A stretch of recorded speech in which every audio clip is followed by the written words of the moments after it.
مساء الخير حبايب قلبي، شلونكم؟ يا رب تكونوا بخير. مشتاقة لكم كلش هواي. طبعا اليوم راح اسوي لكم اسهل طريقة حلو بسكت محشى مارشميلو. الطريقة كلش سهلة وبسيطة وبنفس الوقت الاطفال كلها تحبها. ويلا خلونا نبلش بطريقة التحضير. هنا عندي نوعية هاي البسكت اللي اريد استخدمه، اي بسكت تردون تستخدمونه، وعندي شوكولاتة وعندي مارشميلو. اول بداية راح اذوب المارشميلو واضيف له ربع كوب ماي، واذا تردون تضيفون الحليب ربع كوب حليب، هذا الشيء اختياركم. هسه هنا أنا راح اتركه الى ان يذوب مع التحريك.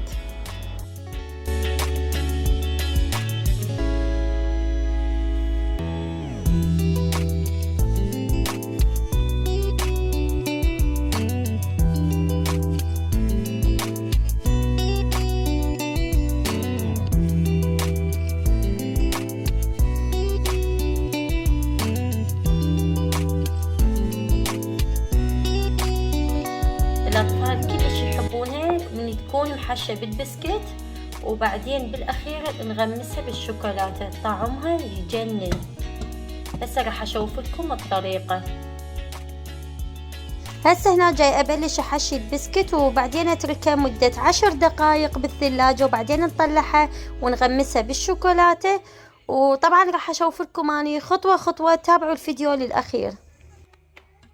هنا ذوبت الشوكولاتة طبعا. هسه راح نبلش نغمس البسكت المحشى، وتبقانا بآخر خطوة. طبعا هنا أنا قسمت البسكت نصين. أول بداية القسم الأول راح أزينه بهذا الشكل، والقسم الثاني يكون مغمس بالشوكولاتة، وبعدين أرجع أدخلها بالثلاجة مدة 10 دقائق، وبعدين نستخدمها. ليش؟ حتى يتماسك عندنا الشوكولاتة بالبسكت. ومثل ما شفتوا طريقتها كلش سهلة وبسيطة وطعمها يجنن. أتمنى تجربونها وتكتبولي بالتعاليق إذا جربتوها.